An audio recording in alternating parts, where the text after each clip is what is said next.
ચાલો સમજીએ કે કેવી રીતે એક સામાન્ય હોમ લોન એક મોટી તક બની શકે છે. હોમ લોન એટલે શું? જીવનભર વ્યાજ ચૂકવવાનો બોજ? મોટાભાગના લોકો તો આવું જ વિચારે છે.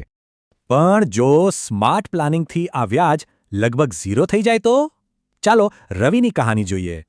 રવિએ 20 વર્ષની મુદત માટે 15 લાખ રૂપિયાની હોમ લોન લીધી અને એનો મહિનોનો હપ્તો એટલે કે ઈએમઆઈ હતો 12,547 રૂપિયા. પણ જ્યારે એને ખબર પડી કે કુલ વ્યાજ જ લગભગ 15 લાખ થશે ત્યારે એને મોટો ઝટકો લાગ્યો.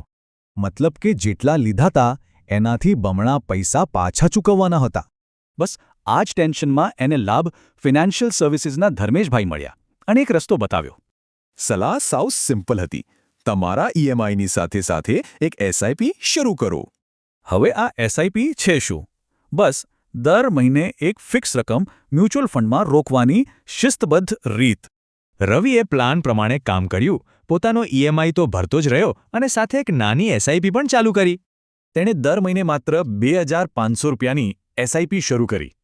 આ રકમ એના ઈએમઆઈના માત્ર 0.17% જેટલી જ હતી.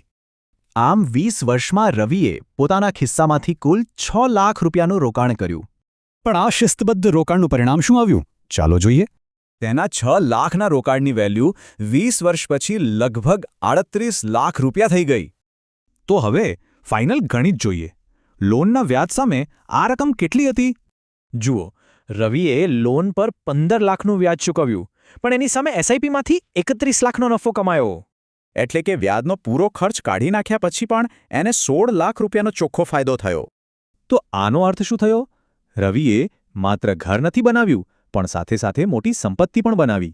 આ જ વાત ધર્મેશભાઈ કહે છે કે લોન લેવી એ પ્રોબ્લેમ નથી, પણ પ્લાનિંગ વગરની લોન એ જ પ્રોબ્લેમ છે. એટલે લોનથી ભાગવાની જરૂર નથી, બસ એને સ્માર્ટલી પ્લાન કરવાની જરૂર છે. તો શું આ જ રીત બીજા કોઈના ફાઇનાન્શિયલ ગોલ્સ માટે પણ કામ કરી શકે છે? હા, પણ એક વાત હંમેશા યાદ રાખવી કે મ્યુચ્યુઅલ ફંડનું રોકાણ બજારના જોખમોને આધીન હોય છે.